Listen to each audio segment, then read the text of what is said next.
In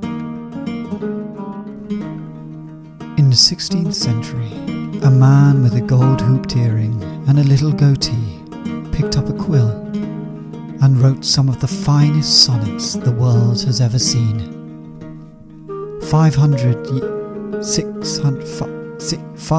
years later, a man with nothing better to do sits down with a microphone and tries to work out what the hell that bloke was going on about. Welcome to the final couplet.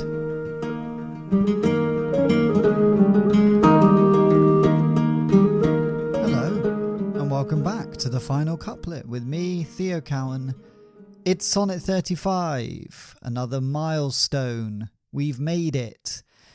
I've actually had a much better time making these than I thought I would.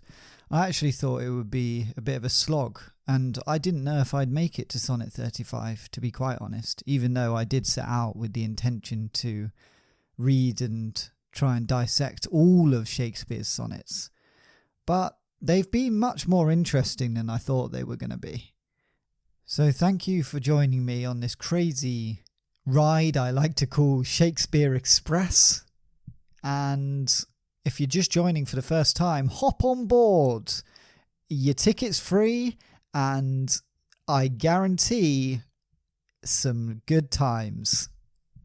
And a quick parish notice before we dive into Sonnet 35 is that there will be a Final Couplet Christmas special in the coming weeks with a guest who is a very good guest. A very, very good guest indeed.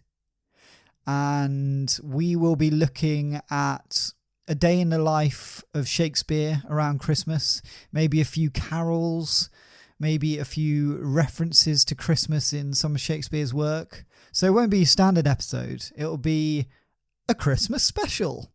So that is something for you to look forward to. Now, let's take a listen to Sonnet 35, shall we? Sonnet 35. No more be grieved at that which thou hast done. Roses have thorns, and silver fountains mud.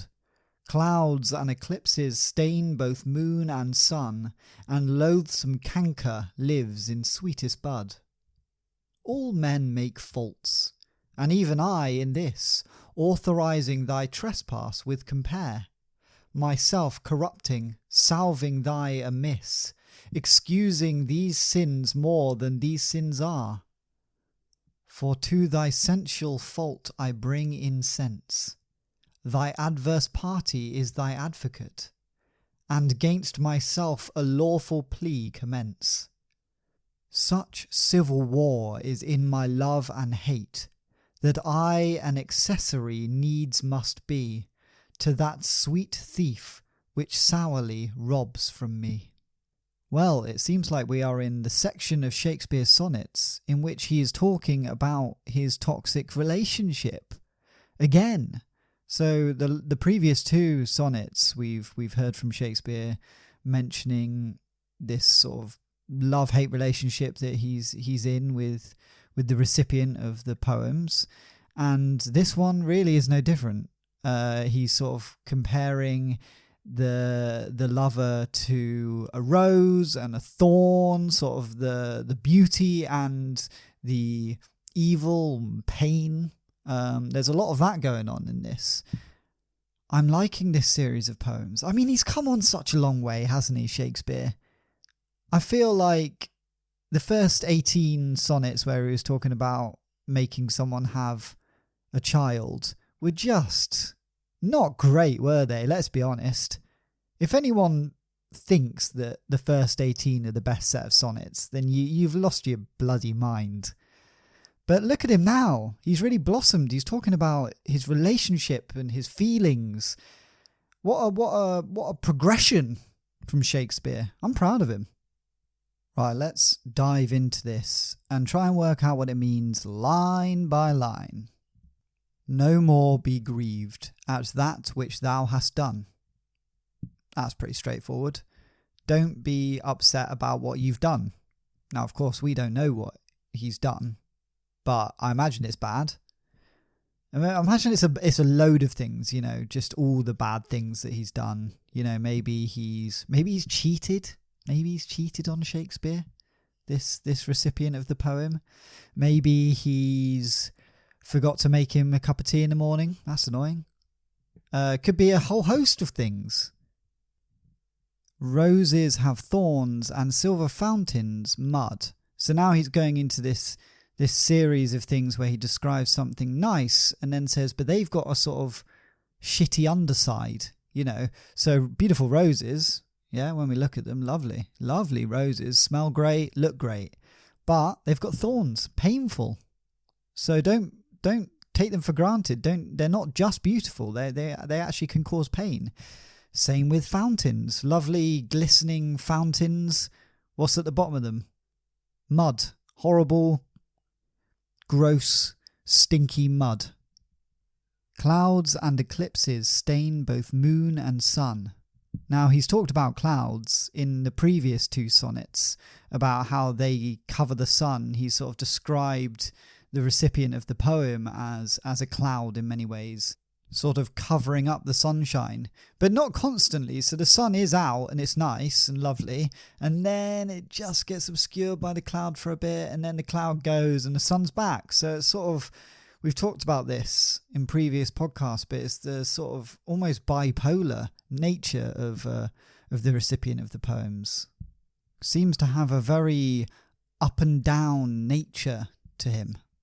And loathsome canker lives in sweetest bud. So we're continuing the same theme. We're going back to flowers here, but you know, sort of horrible worms and stuff can live in lovely flowers.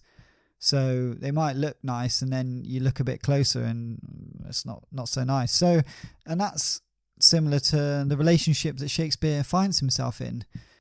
So he's saying this man appears lovely, appears to be beautiful, but you look a little bit closer and maybe there's some cracks showing, and he doesn't appear to be as lovely and gorgeous and beautiful as he first looked. Then he continues with, all men make faults, and even I in this, authorizing thy trespass with compare, myself corrupting, salving thy amiss, excusing these sins more than these sins are. So I thought it'd be helpful to read that whole section because it's all sort of the same thought. And here he's saying, you know, all men make faults, all right? I'll hold up my hands. Actually, in reading this poem to you and writing, the act of writing this poem, have made a fault because I'm excusing your wrongdoings by comparing them to other things like roses and thorns and stuff. I'm making up excuses for you being an arsehole. More excuses for these sins than they even require, than they even need, you know? And here we're getting a little glimpse of the old classic humble Shakespeare where he's saying, look, you've messed up. Yeah? But I've also messed up by writing this poem and comparing you being an arsehole to roses and fountains. It's not really the same, is it, Shakespeare? You know, it's not. This guy has obviously done some bad stuff, and you're saying, look, we've all made mistakes. I'm making a mistake now by even writing this. But it's not the same, come on. I don't think if your partner, you know, say they cheated on you, and then you compared the cheating to, you know, that your partner being a rose, it's not that's not as bad as the cheating, is it? Well, I suppose you never know. Maybe back in the day it was considered as bad. Now he continues with, for to thy sensual fault I bring incense, thy adverse party is thy advocate, and gainst myself a lawful plea commence. Now, here's the line that makes me think that the recipient of the poem has cheated on Shakespeare, because he's saying, for to thy sensual fault I bring incense. Now, sensual fault, that sounds like this guy's gone off and slept about, doesn't it? And then he's carrying on by saying he's so confused, he's sort of advocating for the recipient of the poem now for some reason. And he's now pleading the case against himself. It's almost like a stream of consciousness, this sonnet, isn't it? It's like he just wrote it in a frenzy, because he's changing his mind, sort of. It starts off by saying, look, you're beautiful, but you've got a dark side. And then as it goes on, he's saying, look, I'm also at fault. You know, I'm comparing you to other things and your wrongdoings to other things. I'm not telling you straight up that you're a bad person for cheating. So I'm just as bad as you. And then he's going, no, you're not. Or are you? Is this person bad? Is he good? I don't know. There's a lot going on in Shakespeare's head right now. I feel bad for him. Such civil war is in my love and hate. So that's just backing up the idea of he's just torn in his own mind about whether he loves or hates the recipient of the poem, his lover, for his sensual fault. That I an accessory needs must be to that sweet thief which sourly robs from me. So here he's saying, look, he's so conflicted between love and hate. He just can't resist being a helping hand to this sweet, evil man that keeps taking away from him, taking love and taking everything away from poor old Shakespeare.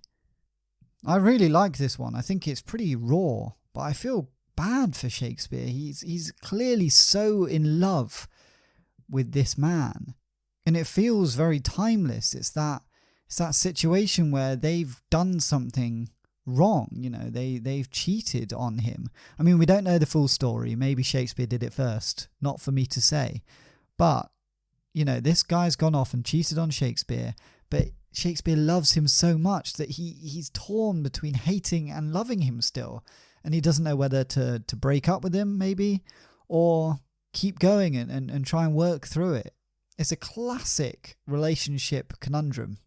And now comes the time in the podcast where we try and make this sonnet fit into our story that is never ending and constantly getting more and more confusing. But each week we somehow manage to churn out a story that makes some sort of vague sense. If you'll remember, the story so far is that Shakespeare has now unveiled the shadowy figure, and the shadowy figure is, of course, the famous poet John Donne. But Shakespeare's pissed off at John Donne because John Donne had hired an ugly man to meet Shakespeare in his place to try and trick Shakespeare into thinking the ugly man was John Donne, because if Shakespeare fell in love with the ugly man, then of course it would be a pure love because it wouldn't be based on looks. Anyway, Shakespeare finds out. He's fuming. He's angry at John Donne. And he goes and speaks to his good friend, Ben Jonson. Ben Jonson says, look, you just need to tell him how it is. If you still love him, maybe just tell him how you feel and it'll all work out. So Shakespeare goes off. Of course, he writes a sonnet because that's the only way that he can express himself. And he takes the sonnet to John Donne. And John Donne is sort of crying. He's upset about what he's done. And that's kind of where we've left them. Shakespeare's read the sonnet and said, look, you've been an arsehole, but I still love you. Let's see where the story takes us next. Shakespeare finishes reading Sonnet 34 to John Donne. John Donne wipes away the tears from his face and says, Shakespeare, I'm so sorry that I played this trick on you. It was cruel and evil, and I will never, ever do it again. And Shakespeare says, I understand. Let's start afresh. How about a date? A classic romantic date. A dinner for two. And John Donne says, I thought you'd never ask. And Shakespeare says, well, we've only been here, 5 minutes, so you can't have been waiting that long. And John Donne says, look, do you want a date or not? And Shakespeare says, yes, sorry, okay. When's good for you? Wednesday's pretty good for me. Thursday. Oh no, I'm seeing a friend on Thursday. Friday. I could make Friday work. John Donne says, Friday works for me. Yeah, I've got a few meetings in the afternoon, but it should be done by 5 p.m. So maybe, let's say, 6 p.m. at Gordano Ramsay's restaurant on the River Thames. They have a little kiss goodbye and go on their merry way. Shakespeare is absolutely overjoyed at the idea of an upcoming date. He's buzzing.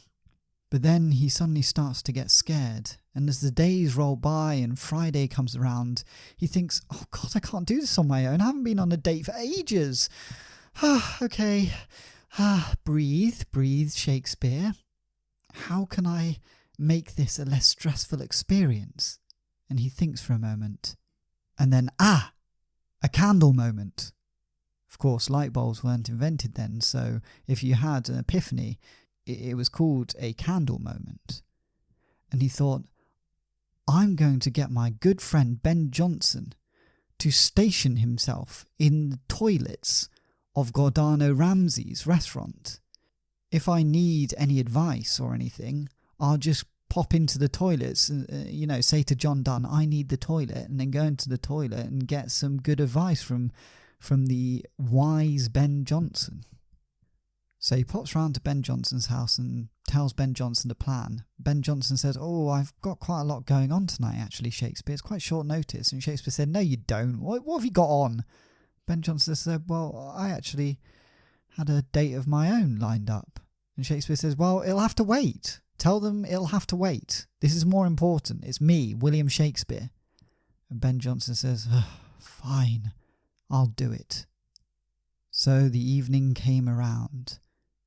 Ben Jonson and Shakespeare went to Gordano Ramsay's a little bit early, and Shakespeare took Ben Jonson to the toilet and shoved him in one of the cubicles and said, stay there all night, all right? And if I come in and I knock 3 times on the door, then you can open it and let me in and we can talk about the date. Ben Jonson says, fine, but do you have any books or anything for me to read? And Shakespeare pulls out a manuscript from his little satchel. And he said, have a read of that. It's called Midsummer Night's Dream. It's a little thing I've been working on. Shakespeare hurries off into the restaurant to greet John Donne. A few hours later, the date is going swimmingly. And Shakespeare hasn't even visited the bathroom yet to talk to Ben Jonson. He hasn't needed him. They're getting on like a house on fire. But Shakespeare has noticed that John Donne keeps flirting with their waiter, who is a very handsome, dark-haired young man. And Shakespeare thinks, is this flirting or is he just being a nice guy? And so he takes himself off to the toilet to consult with Ben Jonson. Ben Jonson says, oh, I like the play, by the way. It's quite good. I like Puck. He's a good character. Not sure about the donkey. What's his name? Bottom? Not sure about that. Anyway. So he's flirting, is he? I think that's just normal, is it? That's just guys being guys. And Shakespeare says, yes, I think I'm overthinking it. And he says, thanks, Ben, and then leaves the toilet. As he walks out into the restaurant, he sees John Donne stroking the arm of the waiter and asking him to come closer so he could whisper in his ear. Shakespeare is aghast and runs back into the bathroom. Ben, he's flirting with him. It's horrible. And Ben says, well, you just need to tell him how you feel, but not in sonnet form, for God's sake. Do not, I repeat, do not write a sonnet about this. Just tell him like a normal human being. And Shakespeare said, yeah, obviously I'm not going to write a sonnet. That would be crazy. I don't just write sonnets all the time. That's nuts. And as he leaves the bathroom, he pulls out a bit of parchment from his back pocket and his quill and quickly scribbles down Sonnet 35. He arrives back at the table and says, John Donne, you bastard. And the waiter looks up and says, oh, sorry, I'll leave you to it. And John Donne says, no, don't go. We're having a good time. What's up, Shakespeare? And Shakespeare says, you have done me wrong. And from his back pocket, he pulls Sonnet 35, and reads, Sonnet 35. You don't need to be upset about what you did, alright? Loads of nice things have a bad side. Roses have thorns, lovely fountains have mud at the bottom, clouds and eclipses cover up the sun and the moon, and horrible old worms live in beautiful flowers. All men do bad things. Even me, right now, because I'm excusing your wrongdoing by comparing them to other things. I corrupt myself by making excuses for you. Even though you slept around with other guys, I'm now advocating for you for some reason. I'm so torn between love and hate for you. But I can't stop helping this gorgeous thief who spitefully robs from me. Wow, what a progression in our story. I really didn't see any of that coming until I said it just now, out loud on this podcast. Some may say I should write these stories and plan them out in advance rather than improvising, but I don't want to do that, alright? Leave me alone. Anyway, until next week,